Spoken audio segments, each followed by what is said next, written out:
GLBT M5 အောင်မှုဆိုရင်ကျွန်တော်တို့ဘယ်လောက်ကြာလိလာရမလဲတရက်လားဂျပန်လားဒါမှမဟုတ်ရင်တစ်လလားကျွန်တော်ကဂျပန်စာကိုလုံးဝမသိတဲ့သူတယောက်မဟုတ်ကျွန်တော်ကဂျပန်စာနဲ့ယဉ်ကျေးကျွမ်းဝင်တဲ့လူတယောက်ဖြစ်တယ်ကျွန်တော်သိတဲ့ဂျပန်စာတွေပြောရမယ်ဆိုရင် Kimochi တို့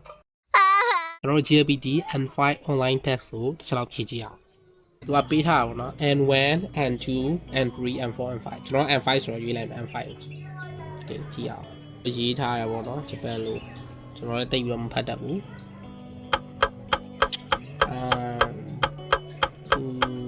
must ဒီဗျာရွေးလိုက်မယ်ဒီကောင်လေးတပါပြောရလဲအဝိုင်းနဲ့အနီအောင်ဝိုင်းဆိုတော့မှားသွားတာဖြစ်မှာ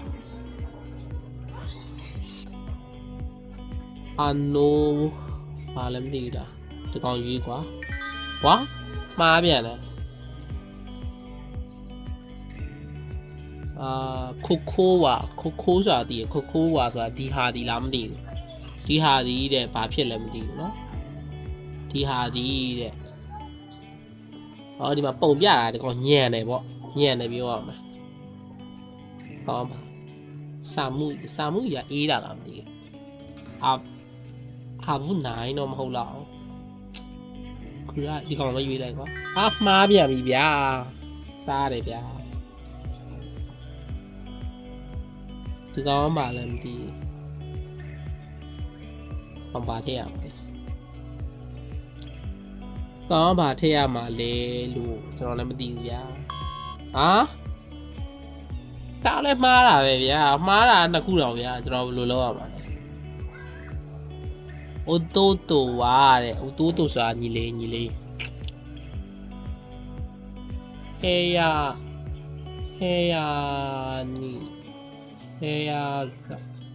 ာနီwhat the fuck မှားပြန်ပြီဗျာ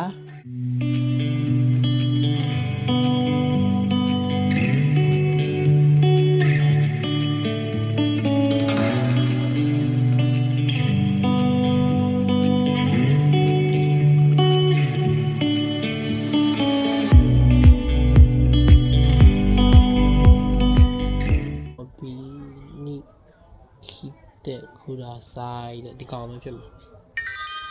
ဝါမှန်သွားတယ်ဗျာ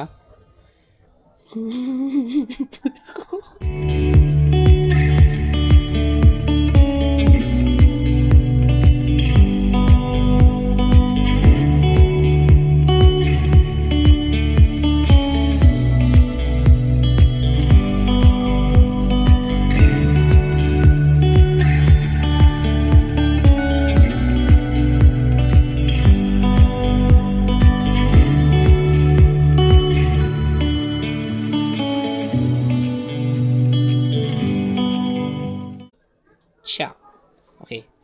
I've got like 6 correct answer and nearly chow shit. It's wrong now. No. ဒီတိုင်းတော့မအောင်နိုင်ဘူးဗျာလေ့ကျင့်ပြီးတော့ကျွန်တော်အောင်နိုင်မှာဖြစ်ပါတယ်ဗောနော်ကျွန်တော်ညဘက်လောက်ထားတဲ့ဂျပန်စာတွေတိတ်ပြီးတော့အသုံးဝင်ဖြစ်နေတယ်เนาะအဲ့တော့ကျွန်တော်ဒီတော့ပို့ပြီးတော့ကြိုးစားဖို့လိုနေပြီဗောနော် Okay ကျွန်တော်တို့စပြီးတော့လေ့လာကြည့်အောင်ဗောGLBT M5 ကိုအောင်မှုအတွက်စာလုံးကြီးဘယ်လောက်လိလာဖို့လိုလဲဆိုတော့ကျွန်တော်လိလာကြည့်တဲ့အခါမှာတချို့တွေကကြတော့900လိလာဖို့လိုတယ်လို့ပြောတယ်တချို့တွေက800လိလာဖို့လိုတယ်ပြောပါတယ်အဲ့တော့800ဆိုတာအမှန်တကယ်တိုင်းပြောမယ်ဆိုရင်အရန်ကိုများတဲ့ပမာဏပါအဲ့တော့800ကိုကျွန်တော်တို့က10နဲ့စားမယ်ဆိုရင်တစ်ရက်ကိုအလုံး80ပေါ့နော်ကျွန်တော်တစ်ရက်ကိုအလုံး80လိလာပြီးတော့ GLBT M5 ကိုကျွန်တော်တို့10ရက်အတွင်းအောင်ဖြည့်ကြည့်မှာပဲဖြစ်ပါတယ်Okay ဒီနေ့စာအတွက်စာလုံးရေး80ကိုလေ့လာကြည့်အောင်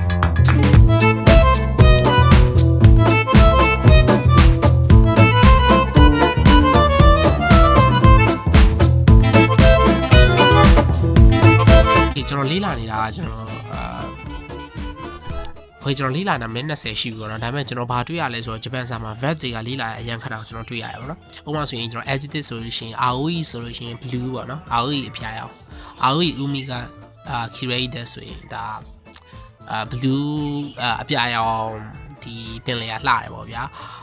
ဘယ်လိုရှင် akai ringo ဒါဟိစကီတက်ဆိုလို့ရှိရင်အနီအောင်ပန်တီကိုကြိုက်တယ်ဗျာအဲ့ဒါတွေကလွယ်တယ်ဗျာကျွန်တော်တို့ဒီ verb တွေပါတယ်ဟိုကျွန်တော်တို့လေးလာရတာခက်တယ်ဗျာဥပမာကျွန်တော်ပြပြမယ်ဗျာဥပမာဆိုရင် အာဥဆိုလို့ရှိရင်တွေးဆုံတယ်ကွာဒါပေမဲ့တငယ်ချင်းနဲ့တွေးဆုံတယ်ဆိုလို့ရှိရင်ကျွန်တော်တို့ကတိုမိုသားချီနီအာအီမတ်ဗျာအာဥကိုကျွန်တော်တို့အာအီလို့ပြင်ပြရတယ်ဗျာအဲ့ဒါကြတော့အရင်ခက်တယ်ဗျာဒါပေမဲ့အမြဲတမ်းလည်းအာအီမဖြစ်နေဗျာတခါကြလို့ရှိရင်တွေးဆုံနေတယ်ဆိုရင်ကျွန်တော်တို့ကအာအွန်ဒေကအဲ့လိုမျိုးဖြစ်သွားမှာဗျာကျွန်တော်အဲ့လိုကျွန်တော်လည်းမသိဘူးအာအီဆိုရင်ကျွန်တော်တမျိုးပြောင်းအောင်ဗျာအဲ့ဒီ web တွေကျွန်တော်လိုက်ပြောင်းပြီးအဲ့ဒါကျွန်တော်ဂျပန်မှာကျွန်တော်တို့ပြဿနာဖြစ်တယ်ဗျာတော်တော်လေးတော့ကျွန်တော်ပြောင်းရတာအရင်ခက်တော့ what I found that asui ဆိုတာကျွန်တော်ပူတယ်ဆိုလဲ asui ပဲဗျာကျွန်တော်ထူးဆန်းတခုပေါ့နော်ကျွန်တော်လေးလိုက်တွေ့ရပြီးလို့ရှိရင်ကျွန်တော်ဒီထုတယ်ဆိုလဲ asui ပဲဒါပေမဲ့ကျွန်တော်ရေးတာတော့မတူဘူးပေါ့နော်ဥပမာဆိုရင် cure は本当に熱いですဆိုလို့ရှိရင်ဒီနေ့ကအရန်ပူတယ်ပေါ့နော်この本は熱いですဆိုလို့ရှိရင်ဒီစာအုပ်ကအရန်ထူတယ်လို့ပြောတာပေါ့နော်အဲ့တော့ it's amazing bro ထူးဆန်းတော့熱いDavid တူပဲပေါ့လေတခြားခွဲတာရှိပါကျွန်တော်တစ်ချက်နားထောင်ကြည့်မယ်No. 毎朝シャワーを浴びます。朝はコーヒーを飲みます。赤いリンゴが好きです。この部屋はとても明るいですね。温かいスープが飲みたい。新しいパソコンを買いました。今日は本当に暑いです。この本は暑いです。危ないですから。この本は暑いですအဲ့တော့ထူတယ်ဆိုလဲ暑いပဲเนาะပူတယ်ဆိုလဲ暑いပဲပေါ့နော်အဲ့တော့ကျွန်တော်ဒီနေ့လေ့လာတာဆိုလို့ရှိရင် okay ကျွန်တော်လေ့လာတာကျတော့35ချောင်းပေါ့နော်အဲ့တော့35ချောင်းဆိုတော့ဒါကတော့ဟိုမှာပြောမှဆိုကျွန်တော်40လောက်ရှိမှာပေါ့နော်ဒီနေ့တော့ကျွန်တော်ဒီလောက်ပဲဒီနေ့ဗီဒီယိုလေးကတော့ကျွန်တော်ဒီတရက်စာလေ့လာတာပေါ့နော်နောက်ဗီဒီယိုတွေမှာလည်းကျွန်တော်ဗာလဲဂျပန်စာတွေကိုဘယ်လိုလေ့လာအောင်လဲဆိုတာကိုကျွန်တော်ရေးပြတော့ဖြစ်ပါတယ်အဲ့တော့ကျွန်တော် M5 hour ဒီ content ကိုဆုံးသတ်မှာပေါ့နော်အဲ့တော့နောက်ပိုင်းနေကြည့်ရှင်းနေဆိုလို့ရှိရင် like and follow လေးလုပ်ခဲ့ပေးပါ